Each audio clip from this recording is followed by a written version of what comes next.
CM बनने के बाद पहली बार हरिद्वार पहुंचे धामी। हरिद्वार में ब्रह्मकुंड पर किया गंगा पूजन। हर की पैड़ी पर कार्यकर्ताओं का उमड़ा हुजूम।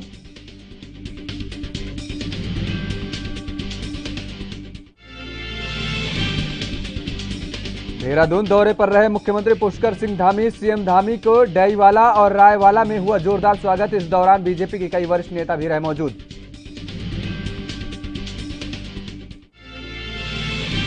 उत्तराखंड में 1 से 12 तक के स्कूल खोलने के निर्देश। शिक्षा मंत्री ने स्कूल खोलने के दिए निर्देश। 8 जुलाई से खुलेंगे कक्षा 1 से 12 तक के स्कूल।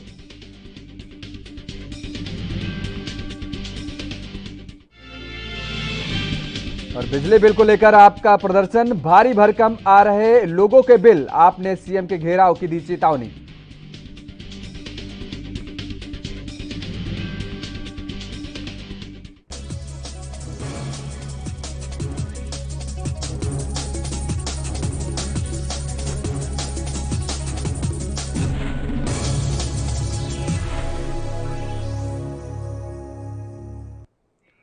नमस्कार, आप देख रहे हैं एनबी न्यूज और मैं हूं आपके साथ योगेश पांडे। स्वागत है आपका उत्तराखंड के इस खास बुलेटिन में। खबरों का रुख करेंगे।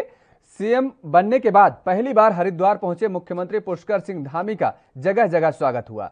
हर की पैड़ी पहुंचे मुख्यमंत्री पुष्कर सिंह धामी ने ब्रह्मकुंड पर गंगा पूजन किया और इस दौरान हर की पैड़ी पर कार्यकर्ताओं का हुजूम उमड़ रहा।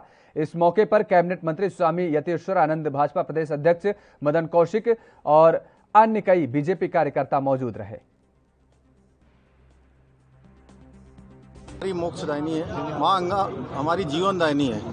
और माँ हम लोग जब भी कोई एक अच्छे काम के लिए निकलते हैं या किसी काम का संकल्प लेते हैं तो सबसे पहले माँ गंगा का ही स्मरण करते हैं। और मुझे भी मेरी पार्टी ने उत्तराखंड के मुख्य सेवक की भूमिका में उत्तराखंड की जनता की सेवा करने के लिए जो काम दिया है, मैंने सोचा कि सबसे पहले मैं माँ गंगा का पूजन करूं।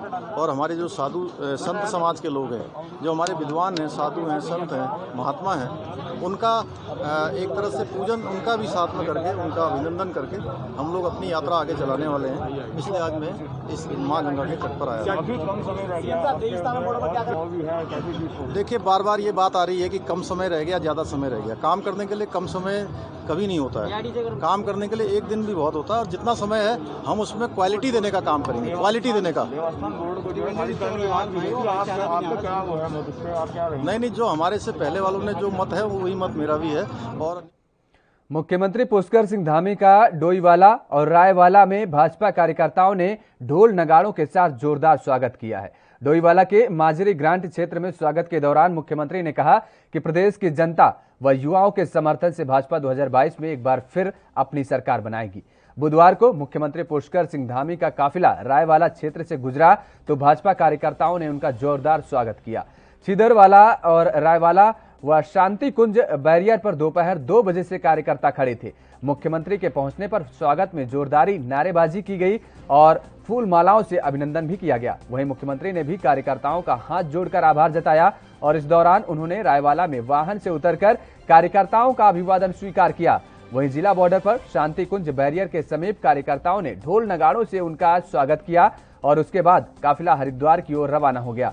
इस दौरान भारतीय जनता पार्टी के प्रदेश अध्यक्ष मदन कौशिक, विधायक देशराज कर्णवाल सहित पार्टी के वरिष्ठ नेता मौजूद रहे।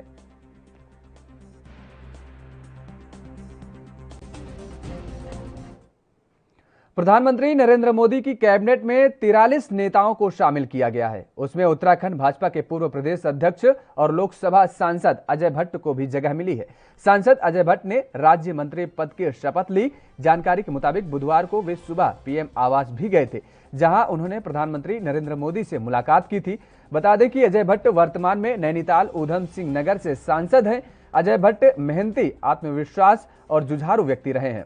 शुरुआत से ही सामाजिक कार्यों से जुड़े रहे अजय भट्ट का बचपन से आरएसएस से और फिर विद्यार्थी जीवन में अखिल भारतीय विद्यार्थी परिषद से जुड़ाव रहा। वे एक तेज तर्रार नेताओं में गिने जाते हैं। अजय भट्ट 2019 में 17वीं लोकसभा में नैनीताल ऊधम सिंह नगर से पहली बार सांसद चुने गए और इस चुनाव में उन्होंने उत्तराखंड के पूर्व मुख्यमंत्री हरीश रावत जैसे दिग्गज को लगभग 3.5 लाख वोटों से हराया तथा प्रदेश में सबसे ज्यादा मतों से जीतने वाले सांसद बने। मैं अजय भट्ट ईश्वर की शपथ लेता हूं कि मैं विधि द्वारा स्थापित भारत के संविधान के प्रति सच्ची श्रद्धा और निष्ठा रखूंगा। मैं भारत की प्रभुता और अखंडता अक्षुण्ण रखूंगा। मैं संघ के राज्य मंत्री के रूप में अपने कर्तव्यों का श्रद्धापूर्वक और शुद्ध अंतःकरण से निर्वहन करूंगा तथा मैं भय या पक्षपात, अनुराग या द्वेष के बिना सभी प्रकार के लोगों के प्रति संविधान और विधि के अनुसार न्याय करूंगा। मैं अजय भट्ट ईश्वर की शपथ लेता हूं कि जो विषय संघ के राज्य मंत्री के रूप में मेरे विचार के लिए लाया जाएगा अथवा मुझे ज्ञात होगा, उसे किसी व्यक्ति या व्यक्तियों को तब के सिवाय जबकि ऐसे राज्य मंत्री के रूप में अपने कर्तव्यों के सम्यक निर्वहन के लिए ऐसा करना अपेक्षित हो, मैं प्रत्यक्ष अथवा अप्रत्यक्ष रूप से संसूचित। उत्तराखंड में गुरुवार यानी 8 जुलाई से कक्षा 1 से 12वीं तक के स्कूल खुल जाएंगे। हालांकि स्कूल सिर्फ शिक्षकों के लिए ही खुलेंगे और छात्र छात्राओं की पढ़ाई फिलहाल ऑनलाइन माध्यम से ही होगी। कोरोना वायरस संक्रमण के चलते पिछले 2 साल से छात्र छात्राओं के लिए स्कूल बंद हैं। बुधवार को शिक्षा मंत्री अरविंद पांडे ने शिक्षा विभाग के अधिकारियों के साथ बैठक आहूत की और इस दौरान स्कूल खोलने से संबंधित आवश्यक दिशा निर्देश अधिकारियों को दिए। शिक्षा मंत्री पांडे ने कहा कि छात्र हित में 8 जुलाई से कक्षा 1 से 12वीं तक के स्कूल खोले जा रहे हैं। हालांकि सिर्फ शिक्षक ही स्कूल जाएंगे। उन्होंने इसके लिए शिक्षा सचिव को निर्देश दिए हैं। पांडे ने कहा कि छात्रों के स्कूल आने को लेकर मुख्यमंत्री के साथ वार्ता की जाएगी और जिसके बाद ही अग्रिम निर्णय लिया जाएगा। निर्देश दिया है कि सभी अध्यापक, चाहे वो बेसिक के हों चाहे माध्यमिक के हों, सभी अध्यापक विधिवत विद्यालय में आए, आना उनका कंपल्सरी है। और जो शासन ने ऑनलाइन पढ़ाने का निर्णय लिया है, ज्ञानदीप के माध्यम से, दूरदर्शन के माध्यम से, चाहे यूट्यूब हो, जियो टीवी के माध्यम से भी।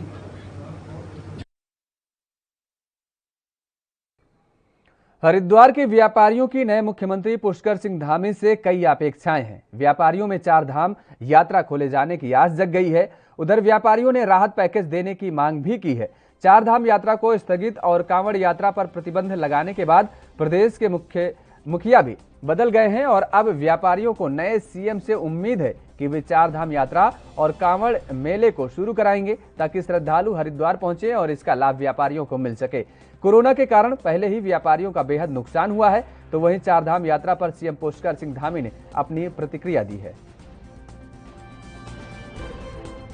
आर्थिकी को लेकर हम लोग लगातार उस पर मंथन कर रहे हैं, लगातार हम लोग उसके लिए बैठकें कर रहे हैं। कोई न कोई रास्ता, जो हमारी यात्राएं रुकी हुई हैं उसको हम हर प्रकार से रास्ता निकाल रहे हैं। 4 धाम की यात्रा है, जो हमारे टूरिस्ट यहाँ पर नहीं आ पा रहे हैं उस पर रास्ता निकालने की बात कर रहे हैं। सरकार उस दिशा में आगे बढ़ रही है। साथ ही साथ कोविड की जो तीसरी लहर, जिसकी आशंका व्यक्त की जा रही है हमारे वैज्ञानिकों के द्वारा, डॉक्टरों के द्वारा, हम उसको लेकर बहुत सजग और सतर्क हैं।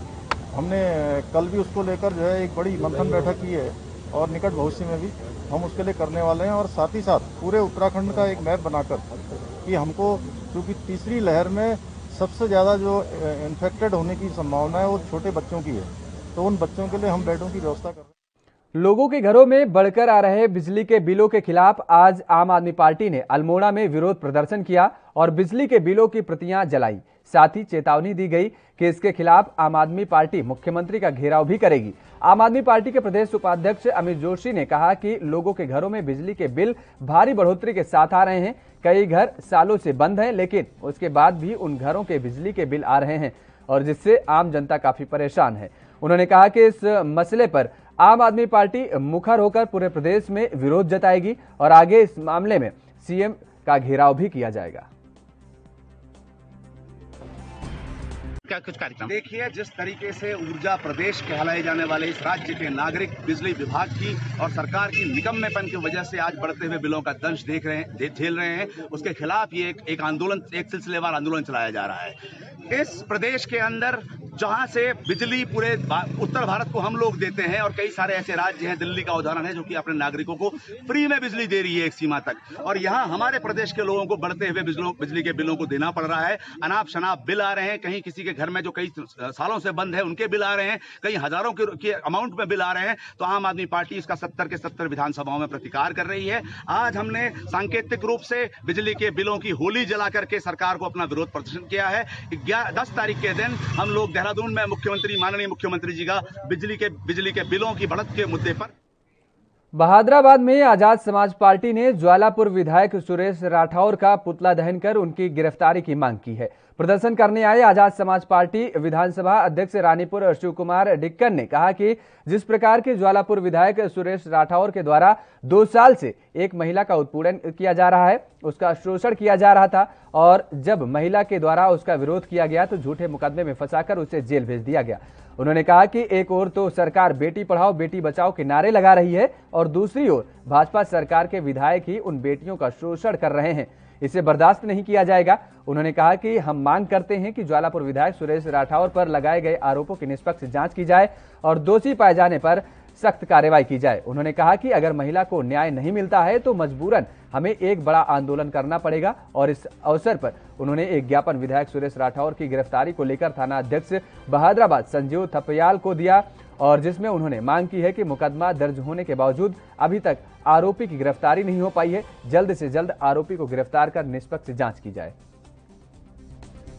ये मामला 2 साल पहले का है कि सुरेश राठौर विधायक ज्वालापुर विधानसभा से, जिसने दो साल से एक महिला का उत्पीड़न कर रहा था, उसको झांसा देकर, और उसको झांसा देने के बाद 2 साल तक उसने उसका शोषण किया। शोषण करने के बाद महिला ने उसका विरोध किया तो उसको जेल भेजने का काम झूठे मुकदमे में राठौर जी ने किया।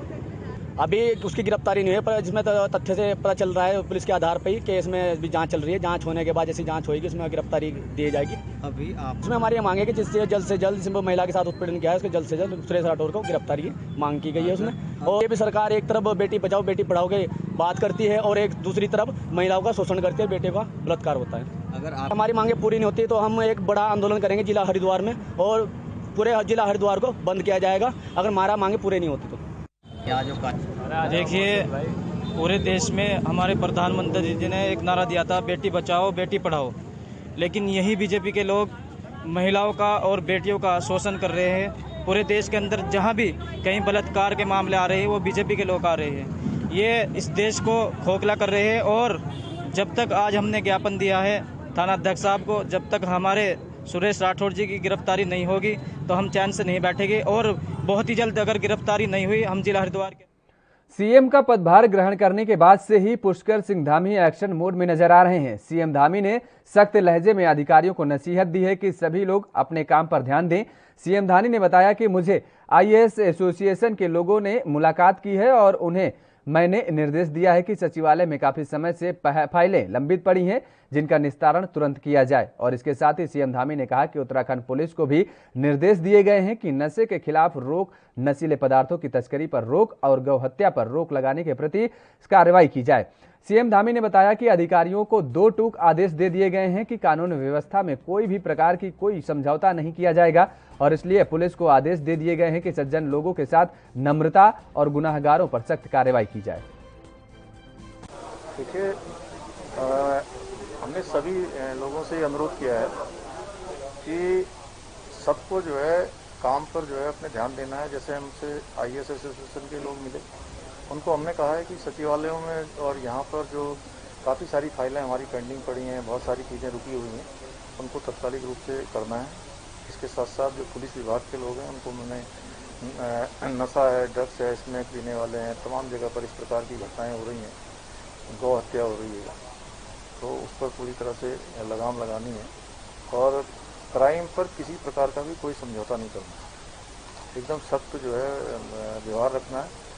मित्र पुलिस हमारा उत्तराखंड की पुलिस का नाम है, लेकिन मित्र पुलिस उन्हीं के साथ होनी चाहिए जो सज्जन लोग हैं। ऐसे जो दंगा करने वाले हैं, क्राइम करने वाले हैं, चोरी बदमाशी करने वाले हैं।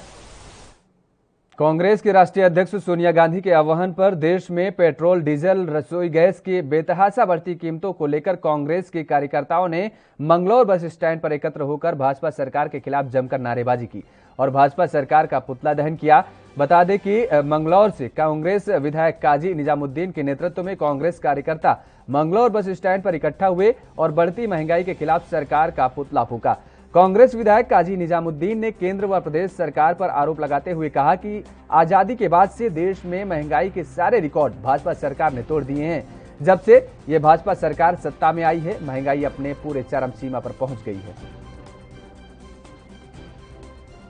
हमारी राष्ट्रीय अध्यक्षा श्रीमती सोनिया गांधी जी के आह्वान पर कांग्रेस पार्टी ने आज महंगाई का पुतला दहन किया, केंद्र सरकार का पुतला दहन किया। डीजल, पेट्रोल, गैस, खाद, दवाएं, मेडिकल ऑक्सीजन और सभी चीज़ें इतनी महंगी कर दी इस सरकार ने कि आम आदमी की कमर तोड़ दी और हालत बद से बदतर है। आम आदमी का जीना दूभर हो गया।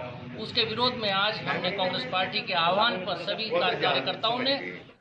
खबर उधम सिंह नगर से है, जहां खंड विकास कार्यालय सिसौना सितारगंज में ग्राम प्रधानों के तालाबंदी कार्यक्रम व धरना 7वें दिन भी जारी रहा और इस दौरान प्रधान संघ के नेतृत्व में सोई हुई प्रदेश सरकार को जगाने के लिए रिद्धि सिद्धि यज्ञ भी किया गया। बता दें कि सितारगंज ब्लॉक में प्रधान संघ भास्कर सम्मल के नेतृत्व में पिछले 6 दिनों से 12 सूत्री मांगों को लेकर चल रहे ब्लॉक के तालाबंदी करते हुए चल रहा ग्राम प्रधानों का धरना 7वें दिन भी जारी रहा।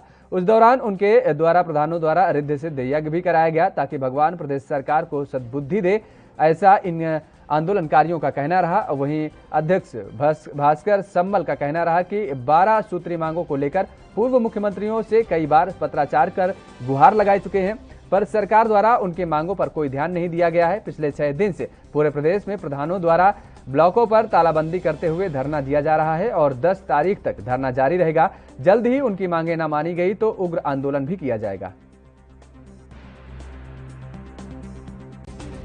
नगर से हमारे मध्य में आए थे, उनके द्वारा एक कोरा आश्वासन हमको दिया गया कि आपको शिष्टमंडल को मैं माननीय मुख्यमंत्री जी से, मेरी सचिव महोदय पंचायती राज से वार्ता हुई है, मैं उनसे माध्यम से आपसे समय लगाकर, समय निकलवाकर आपसे मिलवाऊंगा। लेकिन आज दिन तक कोई भी उनके द्वारा लिखित में समय हमको उपलब्ध नहीं कराया गया कि इतनी तारीख को इतने बजे आप प्रधान संघ के पदाधिकारी आइए, जिसमें पंचायती राज मंत्री, पंचायती राज सचिव एवं माननीय मुख्यमंत्री उपस्थित होंगे। ऐसा कोई हमको आमंत्रण अभी तक नहीं आया है। जब तक हमको यह आमंत्रण नहीं आता है तब तक हमारा धरना प्रदर्शन और तालाबंदी का कार्यक्रम यूं ही चलता रहेगा और आने वाले समय में यदि हमारी मांगों को नहीं माना जाता है तो।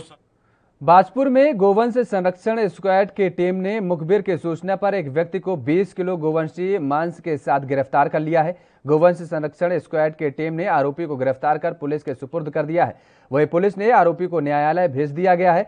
बता दें कि बुधवार को गोवंश संरक्षण स्क्वाड की टीम को मुखबिर से सूचना मिली कि बाजपुर के दौरान रोड स्थित एक होटल में उत्तर प्रदेश से गोवंशीय मांस लाया जा रहा है। मुखबिर की इस सूचना पर गोवंश संरक्षण स्क्वाड टीम के एसआई चंद्र सिंह ने अपनी टीम के साथ होटल में छापेमारी करते हुए एक व्यक्ति को गोवंशीय मांस के साथ गिरफ्तार कर लिया है। पुलिस की पूछताछ में आरोपी व्यक्ति ने अपना नाम जाहिद हुसैन बताया है। गोवंश संरक्षण स्क्वाड की टीम ने आरोपी के खिलाफ मुकदमा दर्ज कर उसे कोतवाली पुलिस के हवाले कर दिया। वहीं पुलिस ने आरोपी व्यक्ति जाहिद हुसैन को न्यायालय भेज दिया है। सीओ वंदना वर्मा ने बताया कि आरोपी व्यक्ति द्वारा उत्तर प्रदेश से गोवंशीय मांस लाया गया है और जिसे गोवंश संरक्षण स्क्वाड की टीम ने गिरफ्तार किया। ये रामपुर रोड से गोवंश स्क्वाड ने छापा मारकर ये एक अभियुक्त जाहिद के कब्जे से गोकशी का मांस बरामद किया गया है और इसमें अभियुक्त जाहिद को गिरफ्तार करके अभी माननीय न्यायालय के समक्ष पेश किया जा रहा है। ग्राम प्रधानों का तालाबंदी कार्यक्रम व धरना 7वें दिन भी जारी रहा। इस दौरान प्रधान संघ के नेतृत्व में सोई हुई प्रदेश को जगाने के लिए बुद्धि शुद्धि यज्ञ भी किया गया। हल्द्वानी ब्लॉक में प्रधान संघ रुक्मणी नेगी के नेतृत्व में पिछले 6 दिनों से 12 सूत्रीय मांगों को लेकर चल रहे धरना प्रदर्शन से ब्लॉक की तालाबंदी करते हुए चल रहे ग्राम प्रधानों का धरना 7वें दिन भी जारी रहा। इस दौरान उनके द्वारा प्रधानों द्वारा बुद्धि शुद्धि यज्ञ भी कराया गया ताकि भगवान प्रदेश सरकार को सद्बुद्धि दे।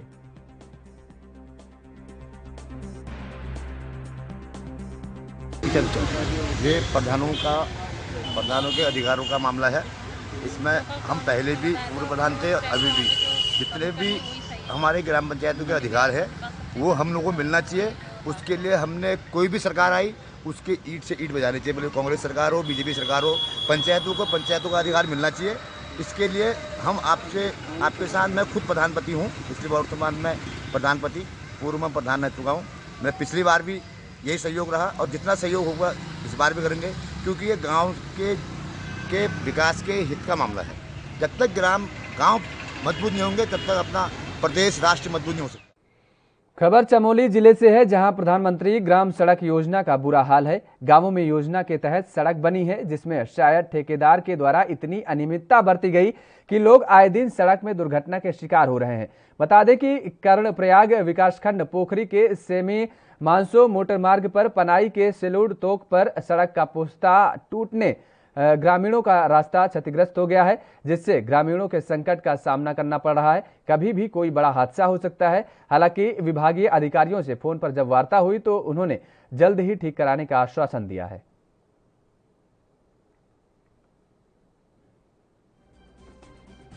मोटर मार्ग है और इस पर जो पीएम जयसवाल ने ये रोड काटी है, ये ग्राम सिवाई और पनाई और सैलूट तोप के अंतर्गत आता है, जो कि पीएम जयसवाल ने यहाँ पुस्ता दिया था। उनकी लापरवाही के कारण से ये पुस्ता यहाँ पे गिर गया है और ग्रामीणों को आने जाने में बहुत ही तकलीफ हो रही है और प्रॉब्लम आ रही है। जो कि इसमें एसएन साहब, बीएम साहब आए थे, उन्होंने ये रास्ता भी देखा था, बोला था कि बहुत डेंजर एरिया है। अभी तक इस पर कोई कार्रवाई नहीं की गई है। तो खबर ये चमोली से थी, जहां पर प्रधानमंत्री ग्राम सड़क योजना का बुरा हाल है। गांवों में योजना के तहत सड़क तो बनी है, लेकिन शायद ठेकेदारों के द्वारा इतनी अनियमितता बरती गई है कि लोग आए दिन सड़क में दुर्घटना के शिकार होने को मजबूर होते हैं। दरअसल ये कर्णप्रयाग विकासखंड पोखरी में सेमी मानसो मोटर मार्ग पर पनाई के सिलूड तोक पर सड़क का पुस्ता टूटने से ग्रामीणों का रास्ता क्षतिग्रस्त हो गया है, जिससे ग्रामीणों को संकट का सामना करना पड़ रहा है। हालांकि इस संकट की वजह से कभी भी कोई बड़ा हादसा भी हो सकता है, लेकिन जब इस मामले में लोगों ने विभागीय अधिकारियों से फोन पर वार्ता की तो अधिकारियों ने जल्द ही ठीक कराने का आश्वासन भी दिया है। 6 महीने पहले हल्द्वानी शहर में 13 जगहों पर यातायात सुचारू करने के लिए 1 करोड़ की लागत से ट्रैफिक लाइट लगाई गई थी, लेकिन ये ट्रैफिक लाइट अब सफेद हाथी साबित हो रही है। पुलिस प्रशासन बार बार इनके ट्रायल की बात तो कहता है, लेकिन अब तक हालात जस के तस है, क्योंकि इन ट्रैफिक लाइटों को ऐसी जगह लगा दिया गया है जहां इनका कोई इस्तेमाल ही नहीं हो सकता है, क्योंकि ज्यादातर जगह सड़क में लेफ्ट टर्न नहीं है या सड़कें छोटी हैं। ये ट्रैफिक लाइट अब सड़कों पर शो पीस बनकर रह गई हैं और हल्द्वानी शहर में जाम के हालात बद से बदतर होते जा रहे हैं। आए दिन स्थानीय लोगों के साथ ही पर्यटकों को भी जाम से जूझना पड़ रहा है। ट्रैफिक लाइट में करोड़ों का बजट तो खर्च कर दिया गया, लेकिन उसका इस्तेमाल नहीं हो पा रहा, जिसका खामियाजा दूर दराज से आने वाले पर्यटकों को जाम में फंसकर भुगतना पड़ रहा है। वहीं एसपी ट्रैफिक का कहना है कि लाइटों का ट्रायल कर लिया गया है और जल्द ही सभी ट्रैफिक लाइटों को सुचारू रूप से चालू भी कर दिया जाएगा, ताकि शहर का जाम से निजात दिलाया जा सके।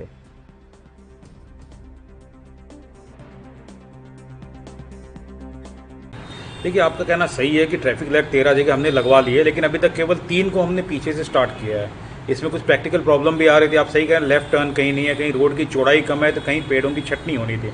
उसके लिए हमने संबंधित विभाग को बता दिया था। आज इसी विषय में मीटिंग की गई है। इसमें हमने ये डिसाइड कर रहे हैं कि 3 कौन सी और ट्रैफिक लाइट हम शुरू करेंगे, इसमें जिनमें किसी तरह की कोई दिक्कत ना हो, जिसमें हमें चलाने में कोई पब्लिक को भी समस्या ना हो, उस तरह के देखते हुए 3 traffic light step by step 3-3 करके हम शुरू करेंगे। तो आज या कल में 3 और शुरू कर देंगे, तो कुल मिला के 6 हो जाएगी और निकट भविष्य में ऐसे ही हम। तो 6 महीने पहले हल्द्वानी शहर में 13 जगहों पर यातायात सुचारू करने के लिए 1 करोड़ की लागत से ट्रैफिक लाइट लगाई गई थी, लेकिन ये ट्रैफिक लाइट अब सफेद हाथी साबित हो रही हैं। दरअसल पुलिस प्रशासन बार बार इनके ट्रायल की बात तो कहता है, लेकिन अब तक हालात जस के तस बने हुए हैं, क्योंकि इन ट्रैफिक लाइटों को ऐसी जगह लगा दिया गया जहां इनका कोई इस्तेमाल ही नहीं हो सकता और ज्यादातर जगह सड़क में लेफ्ट टर्न नहीं है, जो कि अभी आप खुद सुन रहे थे। पुलिस अधिकारियों ने भी इस बात को स्वीकारा है, ट्रैफिक पुलिस ने भी इस बात को स्वीकार किया है कि ज्यादातर जगहों पर, ज्यादातर सड़कों पर लेफ्ट टर्न नहीं है और या तो फिर सड़कें छोटी हैं। ये ट्रैफिक लाइट अब सड़कों पर केवल शोपीस बनकर रह गई हैं।